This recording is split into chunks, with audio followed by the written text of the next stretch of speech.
Complete Biology, a book of class 12th, Unit 3.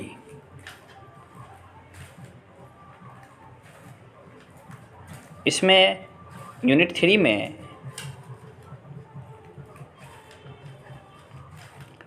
हम पढ़ेंगे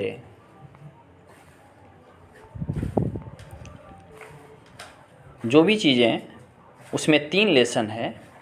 पहला है मानव स्वास्थ्य और रोग, दूसरा लेसन है खाद्य उत्पादन में वृद्धि की कार्यनीति, और तीसरा है मानव कल्याण में सूक्ष्मजीव यानी कि माइक्रोब्स इन ह्यूमन वेलफेयर।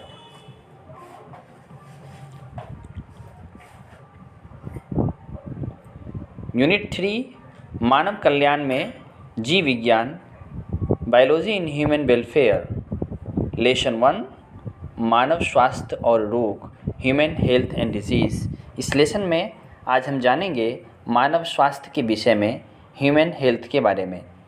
जीवन को तभी सुखी माना जा सकता है जब शरीर पूर्ण रूप से स्वस्थ हो, और शरीर तभी स्वस्थ रह सकता है जब हमारा रहन सहन ठीक हो और हमारे आसपास का पर्यावरण भी स्वच्छ हो।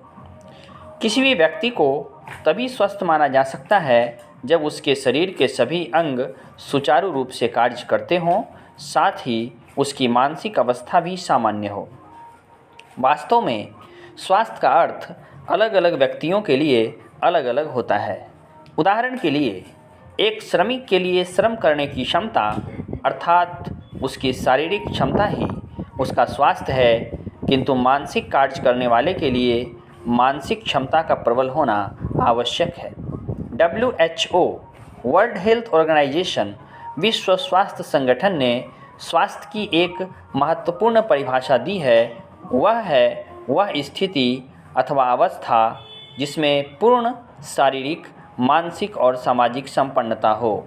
व्यक्ति किसी भी समस्या, पीड़ा अथवा कठिनाई का अनुभव ना करे, अर्थात उसे कोई भी रोग ना हुआ हो, स्वास्थ्य कहलाता है। एक स्वस्थ मानव के शरीर की यह क्षमता होती है कि वह किसी भी मौसम अथवा प्रतिकूल परिस्थितियों में भी अपने शरीर को उसके अनुसार अनुकूलित कर लेता है तथा तनाव जैसी मानसिक समस्याओं से निपट लेता है। यदि वह ऐसा करने में असमर्थ होता है तो उसे हम स्वस्थ नहीं कह सकते, अर्थात वह किसी न किसी रोग, मानसिक दुर्बलता अथवा शारीरिक अपंगता अथवा शारीरिक और अक्रियाशीलता से ग्रस्त माना जाएगा। अच्छे स्वास्थ्य के उपाय। हम जानते हैं कि स्वास्थ्य हमारे लिए कितना महत्वपूर्ण है, इसलिए अच्छे स्वास्थ्य के विषय में जानना परम आवश्यक है। आइए अब हम जानते हैं कि किन उपायों द्वारा हम स्वस्थ रह सकते हैं। सबसे प्रथम उपाय है संतुलित आहार, बैलेंस डाइट।